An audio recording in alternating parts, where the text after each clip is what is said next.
in the Sabalya as well as the Cabrera complaint, walang nakasaad doon about niyang, I don't know kung totoo ba yung pinapatawag nila yung sheriff, no?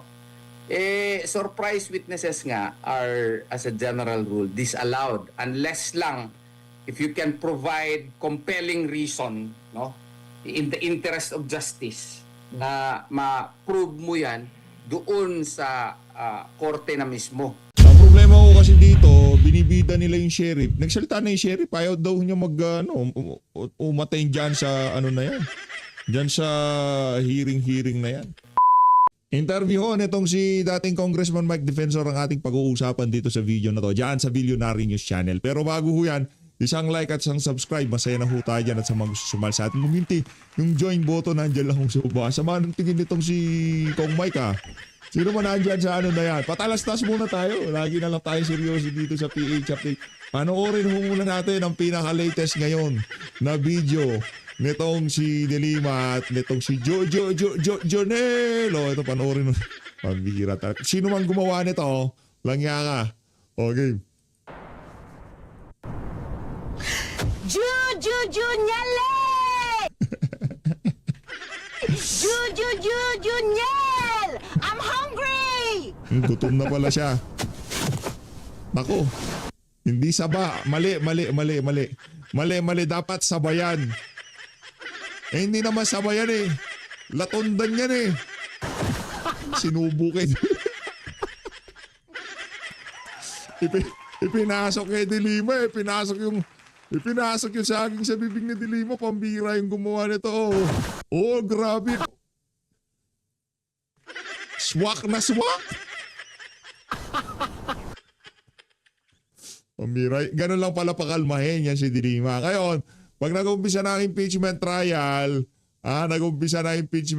medyo nagwala si Delima, dapat meron kayong baong saging para sa kanya. Ito, tanaw tayo kay dating Congressman Mike Defensor na ngayong mga panahon na to talagang matindi ho ang ginagawang panggigipit sa kanya. Ito, panoorin natin mga kabayan. Okay.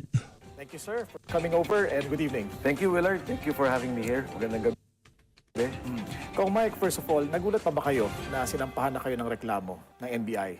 Actually, hindi ko alam kung talaga may sinampahan na actual case. Kasi for the past 2-3 weeks, parati yan sinasabi may kaso, may ifa-file, but we haven't seen any case at all. Pero ngayon nga, sabi nila Friday daw, today, supposedly may final. I'm not sure if there is really a case filed against me at kung ano yung nature ng kasong i-final niya. Meaning the facts that na-senate niya, wala pa kaming knowledge about that. Okay. Just basing on news reports on this, sir, Yes. ang sinasabing complaint daw ho ay qualified human trafficking. Yes. And as far as we know, it is a non-bailable offense. Exactly. Are you worried that this may lead to possible jail time? Not at all, Willard. Siyempre, tanggap ko naman yan eh. When I started talking about yung corruption, about the country, kung anong nangyayari sa korupsyon, nag-start tayo November of last year. And this was based on the SONA of the President sometime in July. So kung titignan mo, Willard, magtatapos na magkakaroon na ulit tayo ng next State of the Nation address, wala pa rin nangyayari. And ito precisely yung statements that I've been saying. Kung ano man yung galit ng ating mga kababayan, kung ano yung mga observation na sa mga nangyari, yung panawagan nila ng accountability, transparency, until now we do not see it. And I think, siguro, dahil naging aktibo ako dyan sa panawagan na yan, I didn't want to be active. Nag-start yan kay Sergeant Gutesa, and then later on with the 18 Marines, nagsimula na itong mga kaso sunod-sunod. Now, as to the particular case of qualified human trafficking, kasi talagang sinetap nila yan eh. Kung titignan mo, Willard, yung mga supposed establishments, na for example, like Soler, and I've been using this as an example, Okada, City of Dreams, kahit dyan sa may Shangri-La EDSA, meron dyan mga tenants. They rent out a place, may mga KTV in particular. So, normal yan. Lessor ka, nagre-renta sila. So, ang ginawa nila, ito yung talagang sinilip nila na para makasuhan ka. And tama yung binanggit mo, precisely, they want it to be a non-bailable case. Para pag nakulong ako, hindi na ako pwedeng magsalita, hindi na ako pwedeng aktibong makilahok doon sa pagkilos or sa panawagan dito sa corruption issue. And if you notice, di ba sunod-sunod na yan eh, kami ni Congressman Senator Dante Marcoleta, yan din yung case nila, plunder. And it was based on a campaign donation. In our particular case, again, as I mentioned, Willard, just to emphasize, may building ka, nagparenta ka. May mga tenants ka doon. Ito yung eksaktong kinakaso nila. And to say na human trafficking. And if you define human trafficking, ang layo. Kasi talagang ito yung may panggigipit, may, well, including economic reasons, parang ano yan talagang organisado na meron kang operasyon. And that is the case that they want to file against me dahil nga gusto nila manahimik ako. And this information just in, sir, NBI Director Melvin Matibag has confirmed to Billionaire News Channel na may filed case na po. At sinasabi po ninyo na politically motivated ito, sir. Definitely. Eh, doon lang sa lugar niya sa NBA, sa opisina nila. And dami-daming KTV doon Doon lang sa iba't ibang, di ba, lugar doon. Yung Okada, yung Soleil, yung City of Dreams. Ang daming KTV doon. Can you imagine NBI involving in a ganyang mga raid of trabaho lang ng pulis yan. Pagka may nakitang report o may sinasabing report na ganyan, ginagawa ng pulis yan. But NBI, as in the case of Attorney Matibag, siya lang hindi pala NBI. Si Attorney Matibag, dahil nga ginagamit siyang tuta nitong administrasyon at wini-weaponize nila yung NBI, ginagamit yung kanyang kapangyarihan, isa-isa niyang hinahunting yung mga kalaban sa politika, yung mga nagsasalita. Nauna dyan yung 18 Marines. Nung magsalita, nung ginawa niya, pinatawag niya. O anong sinabi niya? Credibility. Nung magsalita sa Senado, during the Blue Ribbon Committee ni Senator Erwin Tulfo, may sinabi ba siya na ito po, totoo, ito po yung CCTV, ito po yung security login, investigating on the basis of what the 18 Marines said? Wala. Ang sinabi niya doon at ginawa niya, siniraan niya yung 18 Marines. At dire-diretso yung mga kaso na ginagawa at pinapatawag ng NBI. Alright. Just to set the record straight about this KTV bar at saka yung hotel po, sino ho ba ang may-ari nito? Ito ay lessor ho ba? Umuupa sa... Umuupa yung operations doon. We have 7-Eleven there. We have a Korean restaurant. May office kami doon. May office na nagre-rent out. Kami mismo, we're a tenant of that building. Doon sa other side, meron doong studio and about 2-3 other offices. Sa ilalim, on the first level. So, marami itong mga lessor. Kaya nga yung pinapoint ko, Willard So, ibig sabihin, pag may nagbenta ng shabu doon sa isa sa mga establishment doon, kasama kami? Alam ba namin yon? So, this is precisely the point I'm raising against sinasabi ko tanga. Diba? Bakit? Talaga naman tanga Ididikit mo yung isang lessor doon sa ginagawa ng activity ng isang lessee na nagrenta. Pangalawa, talagang halatang-halata yung pagka-politically motivated niya. Dahil, kung mapapansin mo yung mga kaso ng NBI, no, lalo na yung mga matataas na mga kaso, nakatutok. O yung malalaking kaso, nakatutok doon sa mga kalaban sa politika. Yun yung weaponize niya, maging yung pag-aresto kay Senator Bato. Pero mo, NBI pa rin ang lumulusob. So talagang naawa ako sa mga kawani ng NBI. And I have many friends dyan sa National Bureau of Investigation. I respect the institution and naawa ako sa NBI because nasisira yung imahe nila sa isang tao lamang. Needless to say, sir, this will be part of your defense, na may umuupa at iba ho ang may-ari nung sinasabing KTV bar. Correct. That will be part of our presentation. I don't even know kung ano yung case niya kasi nagpresenta siya ng mga mapa-mapa Para silang city engineering office na nagpakita ng mga mapa, pinapakita. Hindi ko alam yung connection. Tapos later on, he came out with a theory na naman na meron daw korporasyon. Hindi ko na naman alam kung ano yung connection niya doon. Now, all these things, para lang pinipilit niya mamidya, no, manira ng tao, and again, para, in this particular case, mag-file ang non-bailable case para makulong yung mga kalaban nila. Yung paglalabas daw ho yata ng mga building plan ay para ma-establish daw na talagang sinadya ang disenyo ng gusali para ma-facilitate daw ho ang human trafficking. Pambihira, anak ng toka, during planning stage ng building. O ito, maglagay kayo ng pasilyo dito kasi may papadaanin ako sa ganon. Alam mo, Willard, you're welcome, Billionario News Channel is welcome to inspect the area. Kung ano nakikita na, may sinabi siya doon, fire exit. Pag hindi ka naman naglagay ng fire exit, magagalit naman yung Bureau of Fire in that particular area. Yung lahat ng yun, inapprove ng City Engineering's Office ng Pasig. Kaya nagtataka ako, bakit na pinapakita yung city detailed engineering plan Na, kunyari kayo dito, di ba? May mga exit kayo dito, may ginagawa kayo. Ano, hindi ko makita yung connection. Paano niya ikinakabit yun doon sa kanyang issue na fina-file or charges na fina-file niya against us? Na-address nyo naman po ito, no? Pero yung gusto niya yatang i-establish ay dahil yung korporasyon ay nagmamay-ari ng compound kung saan natagpuan or saan naganap yung raid. Nandoon yung KTV bar at yung hotel sa property or compound na pagmamay-ari ng korporasyon kung saan kayo ay officer. Again, I would go back. Para lang maintindihan ng tao, no? Pagdating mo sa Soler, pagdating mo sa Okada, pagdating mo sa City of Dreams, may korporasyon din yan eh. May mga shareholders din yan. In particular, yung iba dyan publicly listed. So meron din yan mga lessees. May mga nagre-renta dyan. Lahat ng mga nakikita nila na restaurants dyan, lahat ng nakikita nila na, well, KTV bars, no? Merong mga iba-iba. Iba-ibang klaseng establishment, including shopping areas. Hindi iyan ibig sabihin alam nung building establishment, and in particular the company that owns the shares on that building establishment. You were quoted as saying that there's a current cabinet secretary and a senator who are investors of your company. Yes. How relevant is this information, sir?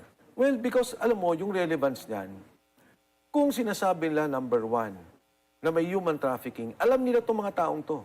Alam nila itong mga investor na to. Kung di nila alam, hindi ko na alam kung anong klaseng NBI yan. They know these particular persons. So kung sinasabi nila, di dapat kasama rin itong mga taong to. Dapat sabihin din nila yung mga pangalan. Pangalawa, dahil nga sinasabi kong panggigipit, talagang manggigipit sila, di gipitin nila yung mga kasama nila. Kung talagang sincero sila doon sa kanilang kaso, di kasuhan din nila yung mga kasama nila. At marami I will not talk anymore about that in particular, pero when the time comes, lalabas din naman yung mga pangalang yun eh. And I'm sure alam yun ni Director Matibag. Nabanggit nyo na po, sir, na ito'y may kaugnayan sa inyong paglabas at paghingi na accountability doon sa issue ng flood control scandal. Yes.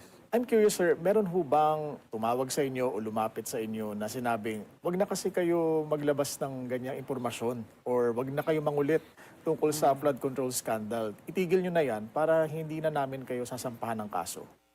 Well, siguro, Willard, what I can say is, kasi may mga kaibigan din naman tayo. No? In fact, I can say na sa cabinet, 2/3 of the cabinet, mga nakasama ko, kaibigan ko, at marami naman din lumalapit. Diba? Ang sinasabi ko lang naman sa kanila, yung sinasabi ko, hindi ako personal sa kahit kaninong tao. May korupsyon tayong nakita, may korupsyon na nangyari, ang dami nagsasalita. Di ba, nung nagsalita si Saldico, nagsabi na siya, ito yung mga pera. Nagsalita yung 18 Marines, corroborating ko ano yung sinasabi. Previous to that was Sergeant Cotesa. Pagkatapos, nung magpa-file na kay Speaker Martin Romualdez, nagsalita rin si Speaker Martin. Yeah. Diba ang sabi ni Speaker Martin Romualdez, pag ginawa niyo yan, mandadamay ako. I will not go down alone. So, ibig sabihin may problema talaga tayo. As kung sino talaga yung mastermind, kung sino talaga yung may pakana, hindi pa natin alam. Dadaan pa yan sa kaso. Ang problema sa kanila, tayo na nagsasalita, na yun lang naman eh. Never ako nagtawag na magkaroon tayo ng revolusyon, umawak tayo ng armas. Ang sinasabi ko na may corruption eh. May nangyari. And dapat natin tong i-address. Kasi yung corruption na yan, pag pinabayaan natin yan, then people will feel, those in government, okay pala. Anytime, we can continue with what we are doing. Trillions of pesos spent in flood control, mga ghost projects, pwede para, lulusot pala. Pag tumahimik tayo dyan, kawawa na masyado yung bansa natin. We have to call for transparency. We have to call for accountability. Dapat may managot. Kaya nga may June 28 na rally, di ba? Nitong darating na linggo. Anong palawagan ng religious leaders natin? Dapat may managot. Hindi dapat matapos to ng ganito na lamang. Dahil kung hindi to, kung mangyayari to, kawawa na yung tambayan. Kawawa na yung future ng ating bansa. And because of that, doon nila ako tinitira. So I've been telling my friends, wala akong personal na galit. But we have to address this issue. And I think, no, itong mga kausap ko, wala naman kayong alam dyan eh. Hindi rin naman kayo sangkot eh. And it is also their responsibility as part of the leadership group, as part of the cabinet, to also make sure that that this will be resolved, that someone should be made accountable. Kung sino talaga ang gumawa nito, sino talaga nagnakaw, dapat magtulong-tulong tayo to make them accountable and hopefully to have them return the money that they have stolen from the coffers of our country. We'll just take a short break, sir. Congressman Mike Defensor. Before the break, sir, you were telling us that you are really hopeful at or you are hoping na may managot talaga doon sa flood control scandal. Sino ho yung gusto ninyong makitang managot at masampahan ng kaso? Siyempre, Alam mo, mastermind. Willard, ang very clear kasi sa lumalabas, kahit kay Sergeant Cutesa, yung delivery kay Speaker Martin Romualdez. Then Mastermind later on, yan. Saldico came in. Maraming mga sinabi ng pangalan si Saldico. No? In particular, nagturo na rin siya sa taas. Pero, even yung 18 Marines, ang sinasabi lang, majority of the deliveries, siguro mga 90%, 85%, talagang doon sa mga bahay ni Speaker Martin Romualdez. So, doon natin tingnan. Ano ba talaga yun? Even nung hearing ni Senator Marcoleta, doon naman pumasok yung mga discussion. Sometime, I think, 3 months ago, nag-file ang ombudsman ng case or meron silang case na prepare against Speaker Martin Romualdez. Nagulat ako. Kasi ginamit nila yung sinabi ni Sergeant Gutesa and ginamit nila yung sinabi ni Sergeant Navidad and Sergeant Esquivel nung 18 Marines. Ngayon may 22 na sundalo because may 4 pa na lumabas. And I think there will be 10 more kasama ng 4 na yon. So, eto man lang, masagot natin, makita natin. Ano ba talaga? Because Saldico, alam ko, pati yung assistants sila Mark Texay, sila Paul Estrada, may ledger yan sila. Saan ang gagaling yung pera? Anong mga kontrata to? And then saan yung delivery ng pera? So pag itong mga to napalabas natin, malaking bagay para sa ating bansa. And malaking bagay doon sa campaign natin against corruption. So there are 10 more who are willing to appear, sir. Supposedly, Willard, 14 sila kasing lalabas during the... actually, hindi na nga nagkaroon ng Senate Blue Ribbon Committee hearing. Parang kami na lang yung nagtuloy as a press conference. At doon, tinanong yung mga Marines. 4 lang yung nakalabas doon. May 10 pa. And meron pang 7. So, 17 more, 17 technically. more. Okay. And are they willing to testify before the new Blue Ribbon Committee kung sakali pong ipatawag sila at maging kayo po? Definitely. And I would, publicly, kay Senator Erwin Tulfo, kasi parang nasabi niya kasi, okay na yan, tapos na. Ako sana, ituloy pa rin. Sayang pa rin naman marami tayong magagamit na mga ebidensya and mapapagpatuloy natin yung kaso batay dito sa mga sinasabi nila. Kasi if titingnan mo, Willard, ang may personal knowledge sa lahat ng nangyari, Saldico, siya talaga. Of course, Gutesa nag-deliver. Pagkatapos yung 18 plus 4, so 22 na sundalo, sila yung nag-deliver. Ito yung mga tao may personal knowledge. Sino pa may alam ng personal knowledge yun sa mga nangyari? Of course, sila Secretary Pangandaman. Kasi siya yung DBM at that time. Si Executive Secretary Lucas Bersamin. Kasi siya yung Executive Secretary.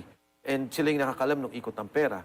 Pag nadugtong-dugtong natin yan, including yung ginawa ni Yusek Bernardo, kasi nandun sa kanya yung mga allocation, siya yung nagsasabi kung saan yung mga actual budgets na napupunta at sino yung mga contractors. Including the Diskaya affidavit. Kasi malaking contractor si Diskaya. If we can say na one of the biggest, siguro top 5 yan in the country, nagsasabi na rin siya kung sino yung mga involved sa corruption. Diyan natin makikita yung kabuuang picture na nangyari doon sa corruption from 2022 until now and maayos natin lahat ng kaso ng maganda. Mapafile ang kaso ng tama. How do you respond, sir, doon sa mga nanghihinayang na hindi kasi sila sumipot doon sa unang hearing na pinatawag ni Senator Erwin Tulfo as Blue Ribbon Committee Chair? At pangalawa, sir, yung kanilang, kumbaga, laban bawi, may mga certain names silang binanggit nung una at later on ay binawi nilang allegation against them. Thank you, Willard, for that question. Hindi totoong hindi sila maten kay Erwin Tulfo, kay Senator Erwin Tulfo. That morning, nung mag-usap kami, papunta rin ako To be clear about it, I was never invited. Kasi sinasabi hindi rin ako nagpunta. But I never got an invitation from the committee. But anyway, sabi ko, sige, andun din ako sa Senate, pero sa labas na lang muna ako. Nandun sila. Dumating sila, ang tagal nilang pinapasok. Inabot sila from the gate outside, going inside 1 hour 30 minutes. And mind you, invited guest sila. Ang ginawa, pina-QR code pa sila na magkaroon sila ng registration. So, ang tagal doon. Inabot sila 1 hour 30 minutes from the gate, going inside, doon sa lobby, and going upstairs. Ang ginawa ng mga sundalo, supposedly, bago pumunta kay Senator Erwin Tulfo, magpe-press conference muna sila to say na, okay, ang recognition namin nandito sa Senate Blue Ribbon Committee ni Senator Pia Cayetano, andun si Senator Robin Padilla, who is also a member, and then from there, bababa na sila. pupunta sila doon sa Senate Blue Ribbon Committee. Bago sila bumaba, alam nung staff ni Senator Erwin Tulfo, dahil nandun din sila eh. Bago sila bumaba, sinospend na, hindi na tinuloy. But now, again, may chance, because bubalik sa kanya yung committee, pwede lang ituloy, patawag nila. And ilagay on record ano talaga yung mga sinabi, kung may nakalimutan pa, kung may dagdag. Yung binabanggit mo na baka may mga inconsistency, maganda, itanong nila. Kasi general affidavit yun ng mga sinabi nila. So gumagawa na sila ng mga individual affidavit. For example, Willard, sinabi nila, yung congressman ganito, nakita namin binigyan. So in particular pala, yung congressman na ganito nakita nila, dun sa townhomes ni Speaker Martin Romualdez. So dinitain na nila yun. Nakita ka namin, pumasok ka ng ganitong oras, ito yung kotse, and then lumabas ka, ito yung ginamit mo, dala mo yung bag na ginawa na pinak namin. I think yung, if you talk about inconsistency, in essence, wala naman nagbago eh.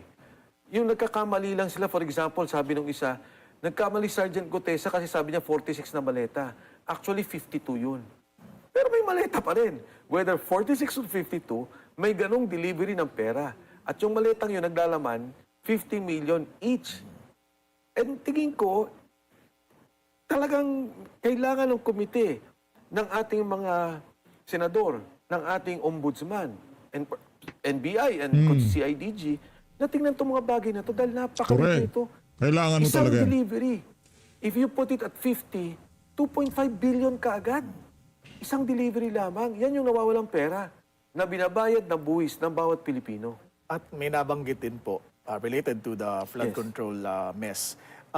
Nabanggit po ni NBI Director Matibag at hinahamon niya po kayo na sampahan ng kaso ang kanyang asawa na si Congresswoman Ann Matibag dahil idinawit niyo po sa flood control scandal. Dito naman po sa Laguna. Yes. Ano pong ebidensya meron kayo at balak niyo ba talagang sampahan siya ng kaso? Alam mo yung kaso ni Congresswoman Ann Matibag, lumalabas na yan sa social media. Kaya di ba sinabi ko na question mark? No? At a proper time, tingin ko, lalabas naman ang katotohanan dyan. Pero pupunta ba ako sa NBI para magreklamo? Hihingi ba ako ng tulong para imbestigan? Pupunta ba ako sa ombudsman sa ngayon? Nangyari nga eh. Doon pa lamang doon sa 18 Marines eh. Imbis na imbestigahan yung sinabi nila, yung 18 Marines ang inimbestigahan. Alam mo mga tanong, Willard, paano niyo nakilala si Mike Defensor? Sinong lumapit sa inyo? Sino kayo? Anong mga ano ninyo? O pagkatapos, may isa pa tinanong, may inoffer ba sa inyo? Walang tinanong kung doon sa delivery. Na ito ba ang delivery na to? Kailan nangyari? Sino ba yung security agent? So, kahit ikaw, paano na lang yung gagawin mo? Ako inimbitahan, ganun din. Diba? Twice ako inimbitahan. Na parang ang nangyari, kung ikaw magsasalita about corruption, may gusto kang sabihin, matatakot ka pa. Kasi imbis na ikaw yung tutulungan para patunayan yung mga sinasabi mo, or at least they will investigate the veracity of what you're saying, ikaw na yung imbestigahan, ikaw na yung tatakutin. Meron pong sinabi si Senate President Sherwin Gatchalian. He said that he is considering legal action against you for previously announcing a Blue Ribbon Committee probe and inciting confusion daw ito and intention to mislead the public. How do you respond to that, sir? Kung nag-announce ako na on July 6, there will be the impeachment trial, let us go to the Senate. Yung ba ay illegal? Hindi, di ba? Ang sinabi ko, may Blue Ribbon Committee. And nakita nyo naman dumating Senator Amy, Senator Robin. Yung ba maniniwala sa akin? And the day before, may inspeksyon ng mga empleyado ng mga Senado. Na bakit ko alam? Kasi nandun din ako. Tinignan ko yung venue. So there was really supposedly a hearing. Ngayon, nung nakita na namin nagkakaroon ng mga problema, and of course, nagkaroon ng miscommunication within the senators, okay lang sa amin yun. So we continued kasi ang importante naman is lumabas yung katotohanan. Now, my question to Senate President Sherwin Gatchalian is this: anong mas mahalaga? Yung sinabing nakawan? Yung sinabing korupsyon? O yung legality nung sinabing hearing? Sa akin, immaterial yung legality. Ang importante sa akin, yung substance ng pinag-uusapan nila na ito pala yung korupsyon na nangyari sa aking bansa. And now that I'm Senate President, kailangan kong i-address tong problemang to. Kailangan nating malaman ang katotohanan dito. Number one, again, to prosecute kung sino yung mga nagkasala. And number two, kahit pa paano maibalik yung pera. You're talking of 1.5 trillion pesos. Kung yun lahat ghost project, 1.5 trillion pa rin yun. Ang laking perang yun para maitulong sa ating bansa. At kung yan, perang yan, magagamit natin sa ngayon, hindi tayo mangungutang. Hindi tayo mahihirapan. Ang dami nating pwedeng i-address. Maging yung problema ng PhilHealth, na ngayon yung mga ospital, nahihirapan sila na mag-issue ng mga letters from the PhilHealth, may address din natin. Unfortunately, that's all the time we have with Ayun, tapos na ho itong si Sen Mike. Lipat ho tayo dito sa interview nitong si Attorney Shirley Tutorion dito kay Idol Admar. Game. Natin lalo na sa side po ng prosecution yung mga Impeachment na ho tayo, nila impeachment na tayo. na mangyari dito po sa pagmamarka ng mga dokumento, no? Meron silang mga sinasabi na parang natatanong yata kung bakit parehos sila ng mga dokumentong ginagamit, tapos bakit hindi na lang ipagsabay yung pagmamarka nito, bakit kailangan pa ng separate. Meron din silang gusto na dapat gawin ng depensa, parang gusto na nila na sila na lang magdesisyon po. Pero sa regular po na ganito pong proseso, ano po yung mga patakaran ukol po dito, Attorney? Well, if we will follow the traditional pre-trial proceedings in courtrooms, kasi you know, itong pre-trial proceeding, hindi ito normal in an impeachment case. Though I must submit that during the time of the Estrada impeachment, there was a pre-trial hearing. But in the case of Chief Justice Corona in 2012, wala pong pre-trial hearing. So depende talaga yan sa Senado, no, if they will conduct a pre-trial hearing. But granting for the sake of argument na dito inallow yung pre-trial, yung prosecution una ang magmamark ng evidence, at saka yung prosecution cannot dictate on the defense as to how they will likewise mark their evidence. So una talaga yan ang prosecution, pagkatapos yung depensa naman ang magmamark ng kanilang evidence. Ang problema lamang dito ay a number of documentary evidences and even witnesses are similar, no?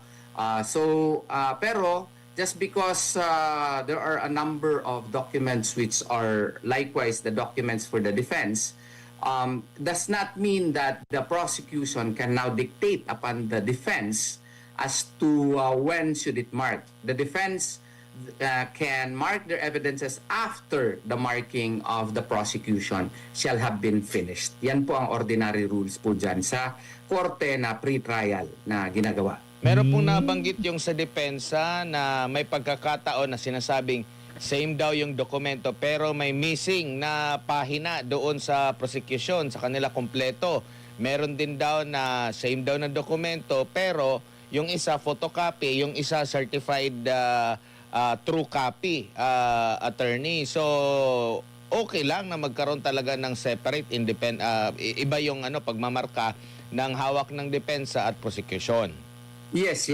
Wala talaga sa rules yan na ang prosecution na ngayon ang magde-determine kung kailan mag-mark yung defense. The prosecution cannot dictate upon the defense, the other side, as to when it will mark, no? Kasi una talaga yung prosecution, and this is made more important, more relevant in the light of the fact na yun nga, may mga exhibits yung prosecution na wala naman marka pala yung likod. At saka yung iba, certified true copies. Ang iba, hindi certified. Photocopies lang. So, with more reason that the defense should be given the chance to observe first insofar as the evidences marked by the prosecution is concerned.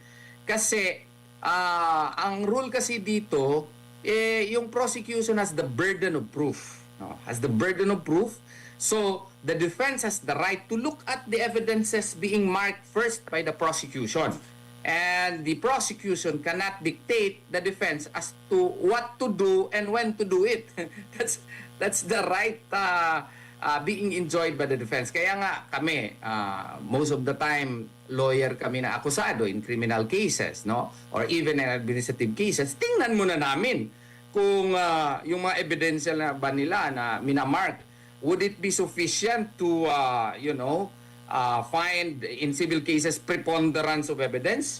Kasi baka kung hindi baka abot ng preponderance of evidence doon. So, we have the right to determine also which of the documents we are going to mark. no?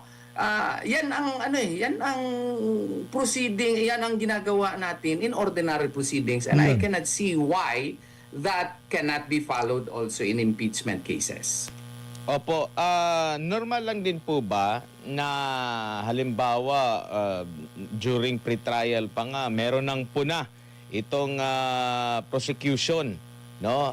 Patungkol nga dito sa kalaban nila sa depensa, meron pa silang pagsasabing tunog lata, meron pa silang mga puna bakit hindi daw humarap ng personal ang pangalawang pangulo. Sinasabi nilang may mga mali na ginawa ang depensa or sa panig ng pangalawang pangulo. Hindi po ba kung sa totoong buhay, kung nakikita mo ang kalaban may gumagawa ng mali, hayaan mo lang? Ano ba ang tingin mo dito, attorney? Parang sa tingin ko lang, they are playing with the people, with the pulse of the people. They want to make it appear na malakas yung kaso nila at yung depensa ay mahina. Nakakalimutan nila na sila ang may burden of proof. Sila ang nang-aakusa, kinakailangan talaga na sila yung mag-properly mark ng evidence because they have the burden of proof. So yung mga tunog lata na mga atake nila, that's I think improper and I think uncalled for likewise. Kasi the defense only has to mark evidences which it feels is enough for them to disprove the charge. No? Yun lang yun kasi wala namang obligasyon yung depensa to actually prove the innocence of the, of the respondent. It is the burden on the part of the prosecution to prove the guilt, no? Or dito na nakumit nila yung crime. Kung hindi nakumit, ordinarily sa korte, meron pa ngang pwede pa nga kaming mag-file ng demurrer to the evidence in ordinary civil cases, no? And even in criminal cases. So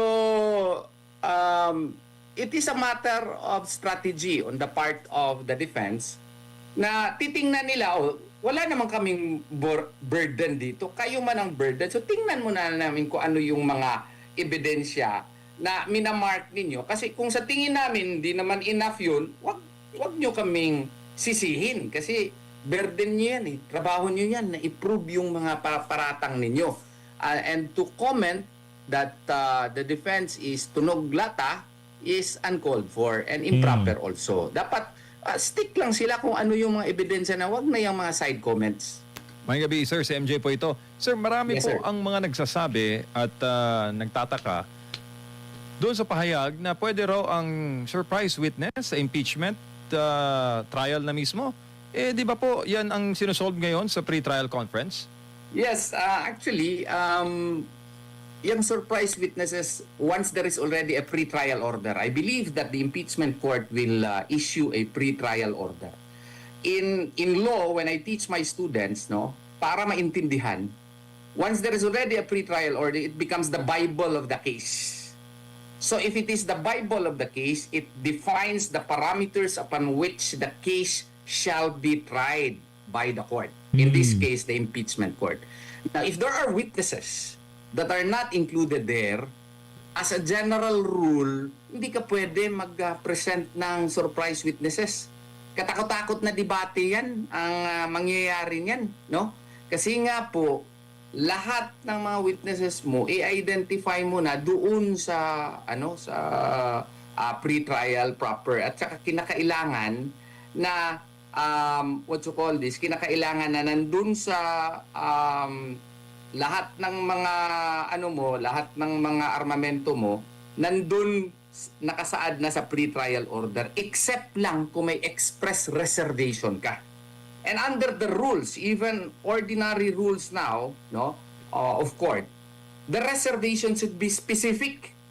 It should be specific in the sense that there should be identification of who shall be that witness and the nature of his testimony. And as a matter of fact, if it is documentary evidence, you should describe it in advance.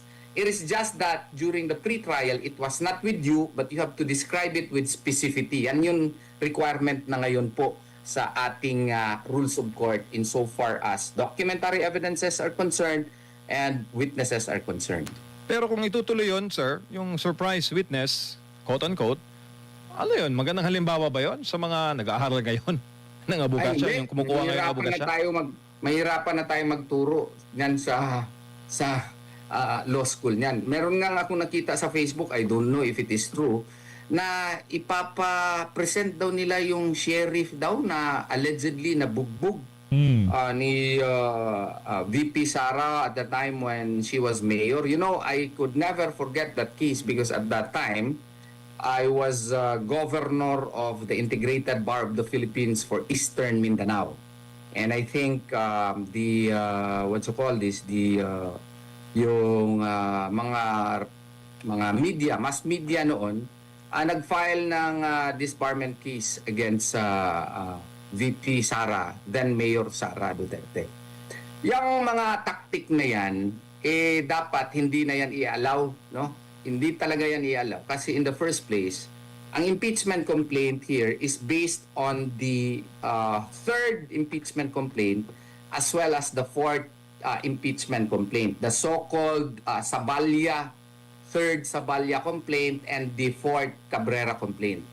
In the Sabalya as well as the Cabrera complaint, walang nakasaad doon about yung, I don't know kung totoo ba yung pinapatawag nila yung sheriff, no?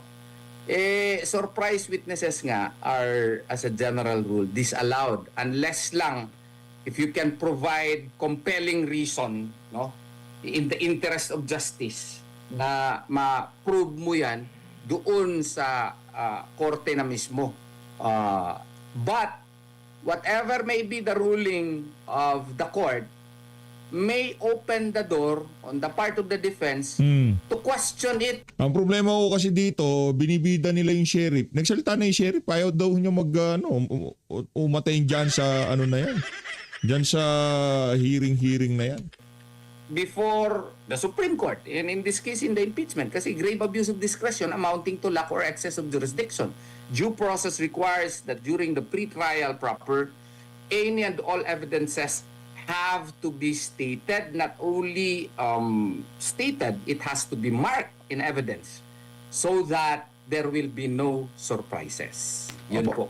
Opo, din ito pong tax records ni VP at ni Second Gentleman Manscarpio.